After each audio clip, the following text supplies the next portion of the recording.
DK Shivakumar BJP ಸೇರ್ತಾರಾ? ಕರ್ನಾಟಕದಲ್ಲಿ ಕಾಂಗ್ರೆಸ್ ಸರ್ಕಾರ ಪತನವಾಗುತ್ತಾ ಅಥವಾ ತನ್ನ ನೆಲೆಯನ್ನೇ ಕಳೆದುಕೊಳ್ಳುತ್ತಾ? ಕರ್ನಾಟಕದ ರಾಜಕಾರಣದಲ್ಲಿ ಇದೀಗ ಭಾರೀ ಸಂಚಲನ ಮೂಡಿಸಿರುವ ರಾಜಕೀಯ ರಣತಂತ್ರ ಈಗ ಬಯಲಾಗ್ತಾ ಇದೆ. ಉಪಮುಖ್ಯಮಂತ್ರಿ ಡಿಕೆ ಶಿವಕುಮಾರ್ ಅವರು ಬರೋಬ್ಬರಿ 50 ಕಾಂಗ್ರೆಸ್ನ ಶಾಸಕರೊಂದಿಗೆ ಬಿಜೆಪಿ ಸೇರೋದಕ್ಕೆ ಸಿದ್ಧರಾಗಿದ್ದಾರೆ. ಡಿಕೆ ಶಿವಕುಮಾರ್ ಅವರು ಮುಖ್ಯಮಂತ್ರಿಯಾಗಿ ಬಿವೈ ವಿಜಯೇಂದ್ರ ಅವರು ಉಪಮುಖ್ಯಮಂತ್ರಿಯಾಗುವ ಎಲ್ಲ ಮಾತುಕತೆ ನಡೆದಿದೆ ಅಂತ ಬಿಜೆಪಿಯ ಹಿರಿಯ ಶಾಸಕರೇ ಬಹಿರಂಗಪಡಿಸಿದ್ದಾರೆ. ಈ ರಾಜಕೀಯ ರಣತಂತ್ರವನ್ನ ಬಹಿರಂಗಪಡಿಸಿದ ಆ ಬಿಜೆಪಿಯ ಶಾಸಕ ಯಾರು? ಕರ್ನಾಟಕದಲ್ಲಿ ಕಾಂಗ್ರೆಸ್ ಸರ್ಕಾರ ತನ್ನ ನೆಲೆಯನ್ನ ಕಳೆದುಕೊಳ್ಳೋದು ಪಕ್ಕಾನಾ? ಇದರ ಬಗ್ಗೆ ಒಂದು ವಿಶೇಷ ವರದಿ ಇದೆ, ಬನ್ನಿ ನೋಡ್ತಾ ಹೋಗೋಣ. ಸ್ನೇಹಿತರೆ, ಈ ಒಂದು ರಾಜಕೀಯ ರಣತಂತ್ರವನ್ನ ಬಹಿರಂಗಪಡಿಸಿರೋದು ಬೇರೆ ಯಾರೂ ಅಲ್ಲ, ಬಿಜೆಪಿಯ ಫೈರ್ ಬ್ರಾಂಡ್, ಮುಂದಿನ ಮುಖ್ಯಮಂತ್ರಿ ನಾನಿ ಅಂತ ಹೇಳ್ತಾ ಇರೋ ಯತ್ನಾಳ್, ಬಸನಗೌಡ ಯತ್ನಾಳ್ ಅವರೇ ಈ ಒಂದು ರಾಜಕೀಯ ಸ್ಫೋಟಕ ವಿಚಾರವನ್ನ ಬಹಿರಂಗಪಡಿಸಿದ್ದಾರೆ. ಯತ್ನಾಳ್ ಅವರ ಈ ಹೇಳಿಕೆಯು ಕೇವಲ ರಾಜಕೀಯ ಊಹಾಪೋಹವಲ್ಲ, ಇದೊಂದು ವಿಫಲವಾದ ಉನ್ನತ ಮಟ್ಟದ ಅಧಿಕಾರ ಹಂಚಿಕೆಯ ಮಾತುಕತೆಯ ವಿವರಣೆಯಾಗಿದೆ. ಯತ್ನಾಳ್ ಅವರ ಹೇಳಿಕೆಯು ಕರ್ನಾಟಕದ ರಾಜಕೀಯದಲ್ಲಿ ಅಧಿಕಾರವನ್ನ ಪಡೆಯಲು ರಾಜಕೀಯ ತತ್ವಗಳನ್ನ ರಾಜಿ ಮಾಡಿಕೊಳ್ಳುವ ಪ್ರವೃತ್ತಿ ಇದೆ ಅನ್ನೋದನ್ನ ಮತ್ತೊಮ್ಮೆ ಸಾಬೀತುಪಡಿಸಿದೆ. ಉಪಮುಖ್ಯಮಂತ್ರಿ ಡಿಕೆ ಶಿವಕುಮಾರ್ ಅವರು ಬಿಜೆಪಿ ಸೇರೋದಕ್ಕೆ ಸಿದ್ಧರಾಗಿದ್ದಾರೆ. ಈಗಾಗಲೇ ದೆಹಲಿಯಲ್ಲಿ ಬಿಜೆಪಿಯ ಹೈಕಮಾಂಡ್ ನಾಯಕರನ್ನು ಕೂಡ ಭೇಟಿ ಮಾಡಿ ಆಗಿದೆ ಅನ್ನೋ ಸ್ಫೋಟಕ ವಿಚಾರವನ್ನ ಯತ್ನಾಳ್ ಅವರು ಬಹಿರಂಗಪಡಿಸಿದ್ದಾರೆ. ಈ ಭೇಟಿಯ ಮೂಲ ಕಾರಣ ರಾಜ್ಯದಲ್ಲಿ ಆಡಳಿತದಲ್ಲಿರೋ ಕಾಂಗ್ರೆಸ್ ಸರ್ಕಾರವನ್ನ ಪತನಗೊಳಿಸಿ ಡಿಕೆ ಶಿವಕುಮಾರ್ ಅವರು ಕಾಂಗ್ರೆಸ್ ಶಾಸಕರ ಒಂದು ದೊಡ್ಡ ಗುಂಪನ್ನೇ, ಅಂದಾಜು 60ರಿಂದ 70 ಜನ ಶಾಸಕರ ಗುಂಪನ್ನ ವಿಭಜಿಸಿ ಬಿಜೆಪಿಯ ಬೆಂಬಲದೊಂದಿಗೆ ಮುಖ್ಯಮಂತ್ರಿ ಸ್ಥಾನವನ್ನ ಅಲಂಕರಿಸುವುದಕ್ಕೆ ಎಲ್ಲಾ ಪ್ಲಾನ್ ರೆಡಿ ಇದೆ ಅಂತ ಯತ್ನಾಳ್ ಅವರು ಬಹಿರಂಗಪಡಿಸಿ ಆಗಿದೆ. ಈ ಅಧಿಕಾರ ಹಂಚಿಕೆಯ ವ್ಯವಸ್ಥೆಯಲ್ಲಿ ಬಿಜೆಪಿಯ ರಾಜ್ಯಾಧ್ಯಕ್ಷ ಬಿವೈ ವಿಜಯೇಂದ್ರ ಅವರಿಗೆ ಉಪಮುಖ್ಯಮಂತ್ರಿ ಸ್ಥಾನ ನೀಡೋದಕ್ಕೂ ಕೂಡ ಪ್ಲಾನ್ ನಡೆದಿದೆ ಅಂತ ಯತ್ನಾಳ್ ಅವರು ಡಿಕೆ ಶಿವಕುಮಾರ್ ಅವರನ್ನ ಟೀಕಿಸೋ, ರಾಜಕೀಯ ನಡೆಯನ್ನ ಟೀಕಿಸೋ ಬರದಲ್ಲಿ ಎಲ್ಲ ವಿಚಾರವನ್ನ ಬಹಿರಂಗಪಡಿಸಿದ್ದಾರೆ. ಇನ್ನು ಇತ್ತೀಚೆಗಷ್ಟೇ ಡಿಕೆ ಶಿವಕುಮಾರ್ ಅವರು ವಿಧಾನಸಭೆಯಲ್ಲಿ RSSನ ಪ್ರಾರ್ಥನಾ ಗೀತೆಯನ್ನ ಹಾಡಿದ್ರು. ಬಿಜೆಪಿಯತ್ತ ಇವರು ಒಂದು ಕಾಲನ್ನ ಇಟ್ಟಿದ್ದಾರೆ ಎಂಬುದಕ್ಕೆ ಇದೇ ಪುರಾವೆ ಎಂದು ವ್ಯಂಗ್ಯ ಮಾಡಿದ್ರು. ಡಿಕೆ ಶಿವಕುಮಾರ್ ಅವರಿಗೆ ಕಾಂಗ್ರೆಸ್ ಪಕ್ಷದಲ್ಲಿ ತಮ್ಮ ಭವಿಷ್ಯವನ್ನ ಕಂಡುಕೊಳ್ಳೋದಕ್ಕೆ ಸಾಧ್ಯವಾಗ್ತಾ ಇಲ್ಲ. ಹೀಗಾಗಿ ಬಿಜೆಪಿ ಪಕ್ಷಕ್ಕೆ ಸೇರಿ ಅಲ್ಲಿ ಅಧಿಕಾರಕ್ಕೇರೋ ಎಲ್ಲ ತಯಾರಿ ನಡೆದಿದೆ ಅನ್ನೋ ಬಗ್ಗೆ ತುಂಬಾ ದೊಡ್ಡ ಮಟ್ಟದಲ್ಲಿ ರಾಜಕೀಯ ವಲಯದಲ್ಲಿ ಚರ್ಚೆ ಶುರುವಾಗಿದೆ. ಇನ್ನು ಯತ್ನಾಳ್ ಅವರು ಈ ರಾಜಕೀಯ ರಣತಂತ್ರದ ಯಶಸ್ಸಿಗೆ ಇದ್ದ ನಿರ್ಣಾಯಕ ಅಡಚಣೆಯನ್ನು ಕೂಡ ಬಹಿರಂಗಪಡಿಸಿದ್ರು. ಮಾತುಕತೆಯ ವೇಳೆ ಡಿಕೆ ಶಿವಕುಮಾರ್ ಅವರು ತಮ್ಮ ಬೆಂಬಲಕ್ಕೆ 60ರಿಂದ 70 ಜನ ಕಾಂಗ್ರೆಸ್ ಶಾಸಕರು ಇದ್ದಾರೆ ಎಂದು ಪ್ರತಿಪಾದಿಸಿದ್ರು. ಬಿಜೆಪಿ ಹೈಕಮಾಂಡ್ನ ಉನ್ನತ ನಾಯಕರು ಈ ಕುರಿತು ಆಂತರಿಕ ವಿಶ್ಲೇಷಣಾ ವರದಿಯನ್ನು ಕೂಡ ಪಡೆದಿದ್ರು. ಆ ಆಂತರಿಕ ವರದಿಯ ಫಲಿತಾಂಶವು ಡಿಕೆ ಶಿವಕುಮಾರ್ ಅವರ ರಾಜಕೀಯ ನಿಯಂತ್ರಣದ ಬಗ್ಗೆ ಬೇರೆಯದ್ದೇ ಚಿತ್ರಣವನ್ನ ನೀಡಿತ್ತು. ಬಿಜೆಪಿ ತರಿಸಿಕೊಂಡ ವರದಿಯ ಪ್ರಕಾರ ಡಿಕೆ ಶಿವಕುಮಾರ್ ಅವರಿಗೆ ಪಕ್ಷಾಂತರವನ್ನ ಕಾನೂನುಬದ್ಧಗೊಳಿಸುವ ಅಗತ್ಯವಿರುವ ಬಹುಸಂಖ್ಯಾತ ಶಾಸಕರ ಬದಲಾಗಿ ಕೇವಲ 13 ಶಾಸಕರು ಕೂಡ ಇವರ ಬೆಂಬಲಕ್ಕೆ ಇರಲಿಲ್ಲ. ಈ ನಿರ್ಣಾಯಕ ಸಂಖ್ಯೆಯ ಕೊರತೆಯ ಕಾರಣದಿಂದಾಗಿ ಈ ಮಹತ್ವದ ರಾಜಕೀಯ ಯೋಜನೆ ಟುಸ್ಪಟಾಕಿ ಆಯಿತು, ವಿಫಲವಾಯಿತು ಎಂದು ಯತ್ನಾಳ್ ಅವರು ಖಚಿತಪಡಿಸಿದರು.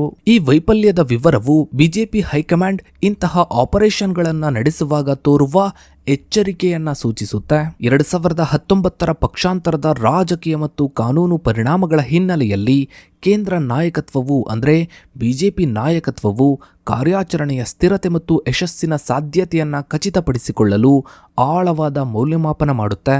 ಅಗತ್ಯ ಶಾಸಕರ ಬೆಂಬಲದ ಕೊರತೆಯಿಂದಾಗಿ ಈ ಪ್ರಸ್ತಾಪವನ್ನ ತಿರಸ್ಕರಿಸಿದ್ದು ರಾಜಕೀಯ ಲಾಭಕ್ಕಿಂತ ಕಾನೂನಾತ್ಮಕ ಮತ್ತು ಸಂಖ್ಯಾತ್ಮಕ ದೃಢೀಕರಣಕ್ಕೆ ಹೆಚ್ಚಿನ ಪ್ರಾಮುಖ್ಯತೆ ನೀಡಲಾಯಿತು ಎಂಬುದನ್ನು ಇವರು ಸ್ಪಷ್ಟಪಡಿಸಿದರು. ಇನ್ನು ಮತ್ತೊಂದು ಕಡೆ ಉಪಮುಖ್ಯಮಂತ್ರಿ ಡಿಕೆ ಶಿವಕುಮಾರ್ ಅವರು ಯತ್ನಾಳ್ ಅವರ ಹೇಳಿಕೆಯನ್ನು ಸಂಪೂರ್ಣವಾಗಿ ನಿರ್ಲಕ್ಷಿಸುವ ಮತ್ತು ಅವರ ವಿಶ್ವಾಸಾರ್ಹತೆಯನ್ನ ಕುಗ್ಗಿಸುವ ಮಾರ್ಗವನ್ನ ಅನುಸರಿಸಿದರು. ಯತ್ನಾಳ್ ಅವರ ಆರೋಪದ ಬಗ್ಗೆ, ಯತ್ನಾಳ್ ಅವರ ಹೇಳಿಕೆಯ ಬಗ್ಗೆ ಮಾಧ್ಯಮಗಳು ಪ್ರಶ್ನಿಸಿದಾಗ ಡಿಕೆ ಶಿವಕುಮಾರ್ ಅವರು ಸೆಗಣಿಗೆ ಕಲ್ಲನ್ನ ಹಾಕುವುದಿಲ್ಲ ಎಂದು ಹೇಳುವ ಮೂಲಕ ಯತ್ನಾಳ್ ಅವರ ಹೇಳಿಕೆಗಳು ಅಸಂಬದ್ಧ ಮತ್ತು ಕಸದಂತೆ ಎಂಬುದನ್ನು ಅವರು ಸೂಚಿಸಿದರು. ತಮ್ಮ ರಾಜಕೀಯ ದೃಢತೆಯನ್ನ ಎತ್ತಿ ಹಿಡಿಯುವ ಪ್ರಯತ್ನದಲ್ಲಿ ಡಿಕೆ ಶಿವಕುಮಾರ್ ಅವರು ತಮ್ಮ ವಿರುದ್ಧದ ರಾಜಕೀಯ ಮತ್ತು ಕಾನೂನು ಪಿತೂರಿಗಳು ಹೊಸದೇನಲ್ಲ ಎಂದು ಹೇಳಿದರು. ನನ್ನ ಜೀವಿತಾವಧಿಯಲ್ಲಿ ನನ್ನ ವಿರುದ್ಧ ಪಿತೂರಿ ಇದ್ದೇ ಇರುತ್ತೆ.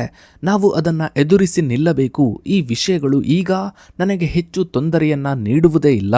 ನಾನು ತಿಹಾರ್ ಜೈಲಿನಲ್ಲಿ ಇದ್ದಾಗ ವಿಶ್ವಾಸದಿಂದ ಇದ್ದೆ ಮತ್ತು ಮುಂದೇನೂ ಇರುತ್ತೇನೆ ಎಂದು ಹೇಳುವ ಮೂಲಕ ರಾಜಕೀಯ ಬದ್ಧತೆಯನ್ನ ಪ್ರದರ್ಶಿಸಿದರು. ಇದು ಯತ್ನಾಳ್ ಅವರ ಹೇಳಿಕೆಗಳನ್ನು ತಮ್ಮ ವಿರುದ್ಧದ ನಿರಂತರ ರಾಜಕೀಯ ಷಡ್ಯಂತ್ರದ ಭಾಗವಾಗಿ ಪರಿಣಮಿಸುವ ಮೂಲಕ ಆರೋಪಕ್ಕೆ ಯಾವುದೇ ಪ್ರಾಮುಖ್ಯತೆ ನೀಡದೇ ಇರುವ ಕಾರ್ಯತಂತ್ರವಾಗಿತ್ತು. ಇನ್ನು ಬಿಜೆಪಿಯ ರಾಜ್ಯಾಧ್ಯಕ್ಷ BY ವಿಜಯೇಂದ್ರ ಅವರು ತಮ್ಮ ವಿರುದ್ಧದ ಹೊಂದಾಣಿಕೆ ರಾಜಕಾರಣದ ಆರೋಪವನ್ನ ತೀವ್ರವಾಗಿ ನಿರಾಕರಿಸಿದ್ರು. DK ಶಿವಕುಮಾರ್ ಅವರೊಂದಿಗೆ ರಾಜಿ ಮಾಡಿಕೊಂಡಿದ್ದಾರೆ ಎಂಬ ಆರೋಪವನ್ನ ವಿಜಯೇಂದ್ರ ಅವರು ತಳ್ಳಿ ಹಾಕಿದರು. ವಿಜಯೇಂದ್ರ ಅವರಿಗೆ ಯತ್ನಾಳ್ ಅವರ ಹೇಳಿಕೆಗಳು ಸಿದ್ದರಾಮಯ್ಯ ಅಥವಾ DK ಶಿವಕುಮಾರ್ ಅವರಿಗಿಂತ ಹೆಚ್ಚು ಆಂತರಿಕ ರಾಜಕೀಯ ಸವಾಲಾಗಿತ್ತು. ಯತ್ನಾಳ್ ಅವರು ವಿಜಯೇಂದ್ರರ ವಿರುದ್ಧ ನಿರಂತರವಾಗಿ ಟೀಕೆಗಳನ್ನ ಮಾಡ್ತಾನೆ ಇದ್ರು ಮತ್ತು ಈ ನಿರ್ದಿಷ್ಟ ವಿಷಯವನ್ನ ಅವರ ಆಂತರಿಕ ವಿರೋಧದ ಅಂತಿಮ ಅಸ್ತ್ರವಾಗಿ ಕೂಡ ಬಳಸಿದರು. ಆದರೆ ಯತ್ನಾಳ್ ಅವರ ಹೇಳಿಕೆಗಳು ಪಕ್ಷದ ಆಂತರಿಕ ಶಿಸ್ತಿನ ಉಲ್ಲಂಘನೆ ಎಂದು ಪರಿಗಣಿಸಿ ಮಾರ್ಚ್ 2025ರಲ್ಲಿ ಇವರನ್ನ ಪಕ್ಷದಿಂದ 6 ವರ್ಷಗಳ ಕಾಲ ಉಚ್ಚಾಟಿಸಲಾಯಿತು. ಈ ಉಚ್ಚಾಟನೆಯು ಕೇಂದ್ರ ನಾಯಕತ್ವದ ಅಂದರೆ ಬಿಜೆಪಿ ನಾಯಕತ್ವದ ಬೆಂಬಲದೊಂದಿಗೆ ವಿಜೇಂದ್ರ ಅವರು ತಮ್ಮ ನಾಯಕತ್ವದ ಮೇಲೆ ಹಿಡಿತ ಸಾಧಿಸಿದ್ದಾರೆ ಎಂಬುದರ ಸ್ಪಷ್ಟ ಚಿತ್ರಣ ಸಿಕ್ತು. ಯತ್ನಾಳ್ ಅವರ ಈ ಹೇಳಿಕೆಯು ಕೇವಲ DK ಶಿವಕುಮಾರ್ ಅವರ ಮಹತ್ವಾಕಾಂಕ್ಷೆಯ ಬಗ್ಗೆ ಇರಲಿಲ್ಲ. ಬದಲಿಗೆ ವಿಜೇಂದ್ರ ಅವರು ಭ್ರಷ್ಟ ಕಾಂಗ್ರೆಸ್ ನಾಯಕನೊಂದಿಗೆ ಸಹಕರಿಸಲು ಸಿದ್ಧರಿದ್ರು ಎಂದು ಹೇಳುವ ಮೂಲಕ ತೋರಿಸುವ ಮೂಲಕ ವಿಜೇಂದ್ರರ ನಾಯಕತ್ವದ ನೈತಿಕ ವಿಶ್ವಾಸಾರ್ಹತೆಯನ್ನು ಕುಗ್ಗಿಸುವ ಉದ್ದೇಶವನ್ನು ಕೂಡ ಹೊಂದಿತ್ತು. ಯತ್ನಾಳ್ ಅವರು ಯಡಿಯೂರಪ್ಪ ಮತ್ತು ಅವರ ಪುತ್ರ ವಿಜಯೇಂದ್ರರ ಕುಟುಂಬ ರಾಜಕಾರಣ ಮತ್ತು ನಾಯಕತ್ವವನ್ನ ಪ್ರಶ್ನಿಸುವಲ್ಲಿ ಮುಂಚೂಣಿಯಲ್ಲಿದ್ದರು. DK ಶಿವಕುಮಾರ್ ಅವರನ್ನ ಮುಖ್ಯಮಂತ್ರಿ ಮಾಡುವ ಪ್ರಸ್ತಾಪವನ್ನ ಬಹಿರಂಗಪಡಿಸುವುದರ ಮೂಲಕ ಯತ್ನಾಳ್ ಅವರು ವಿಜೇಂದ್ರರ ವಿರುದ್ಧದ ತಮ್ಮ ಕೇಂದ್ರ ಆರೋಪವನ್ನು ಅಂದರೆ ಹೊಂದಾಣಿಕೆ ರಾಜಕಾರಣವನ್ನ ಖಚಿತಪಡಿಸಲು ಪ್ರಯತ್ನಿಸಿದರು. ಯತ್ನಾಳ್ ಅವರು ಸ್ಪಷ್ಟವಾಗಿ ವಿಜೇಂದ್ರ ಮತ್ತು DK ಶಿವಕುಮಾರ್ ಅವರು CM ಸಿದ್ದರಾಮಯ್ಯ ಅವರನ್ನ ಕೆಳಗಿಳಿಸಲು ಸಂಚು ರೂಪಿಸಿದ್ದಾರೆ, ರಾಜಕೀಯ ರಣತಂತ್ರವನ್ನೇ ರೂಪಿಸಿದ್ದಾರೆ ಎಂದು ಆರೋಪಿಸಿದರು. ಈ ಸಂಚಿನ ಭಾಗವಾಗಿ ವಿಜಯೇಂದ್ರ ಅವರು DK ಶಿವಕುಮಾರ್ ಅವರ ನಿದರ್ಶನದ ಮೇರೆಗೆ ವಿರೋಧ ಪಕ್ಷದ ಪಾದಯಾತ್ರೆಗಳನ್ನು ಸಹ ಆಯೋಜಿಸ್ತಾ ಇದ್ದಾರೆ ಎಂದು ಯತ್ನಾಳ್ ಹೇಳಿದರು. ಏಕೆಂದರೆ ವಿಜೇಂದ್ರ ಅವರು DK ಶಿವಕುಮಾರ್ ಅವರ ಋಣಿಯಾಗಿ ಇರಬಹುದು ಎಂದು ಇವರು ಅನುಮಾನವನ್ನ ವ್ಯಕ್ತಪಡಿಸಿದರು. ಯತ್ನಾಳ್ ಅವರು DK ಶಿವಕುಮಾರ್ ಅವರು ಭ್ರಷ್ಟರು ಮತ್ತು ವಿಜೇಂದ್ರ ಕೂಡ ಭ್ರಷ್ಟರು ಎಂದು ನೇರವಾಗಿ ಟೀಕಿಸಿ ಇಬ್ಬರು ಸೇರಿದ್ರೆ ಅದು ಕರ್ನಾಟಕಕ್ಕೆ ಹಾನಿಕಾರಕ ಎಂದು ವಾದಿಸಿದರು. ಇನ್ನು ಯತ್ನಾಳ್ ಅವರ ನಿರಂತರ ಸಾರ್ವಜನಿಕ ಟೀಕೆಗಳು ಮತ್ತು ಪಕ್ಷದ ಶಿಸ್ತಿನ ಉಲ್ಲಂಘನೆಯು ಕೊನೆಯಲ್ಲಿ ಇವರ ಮೇಲೆ ಕ್ರಮ ಕೈಗೊಳ್ಳುವಂತೆ ಮಾಡಿತು.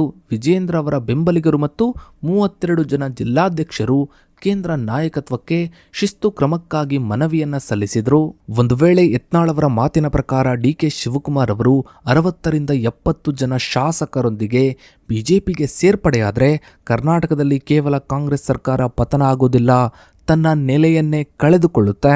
ಬಿಹಾರ್ ಚುನಾವಣೆಯ ಫಲಿತಾಂಶದ ಬಳಿಕ ಕಾಂಗ್ರೆಸ್ ಸತತವಾಗಿ ಸೋಲನ್ನ ಕಂಡ ನಂತರ ಈ ಒಂದು ವಿಚಾರ ಈಗ ಕೇವಲ ರಾಜ್ಯದಲ್ಲಿ ಅಷ್ಟೇ ಅಲ್ಲದೆ ಇಡೀ ದೇಶದಾದ್ಯಂತ ತುಂಬಾ ದೊಡ್ಡ ಮಟ್ಟದಲ್ಲಿ ಚರ್ಚೆ ಆಗ್ತಾ ಇದೆ. ಇನ್ನು ನಿಮ್ಮ ಪ್ರಕಾರ DK ಶಿವಕುಮಾರ್ ಅವರು ಬಿಜೆಪಿ ಪಕ್ಷಕ್ಕೆ ಸೇರ್ತಾರಾ? ಕರ್ನಾಟಕದಲ್ಲಿ ಕಾಂಗ್ರೆಸ್ ಸರ್ಕಾರ ಪತನ ಆಗುತ್ತಾ ಇಲ್ವಾ ಅನ್ನೋದನ್ನ ತಪ್ಪದೇ ಕಮೆಂಟ್ ಸೆಕ್ಷನ್ನಲ್ಲಿ ಕಮೆಂಟ್ ಮಾಡಿ.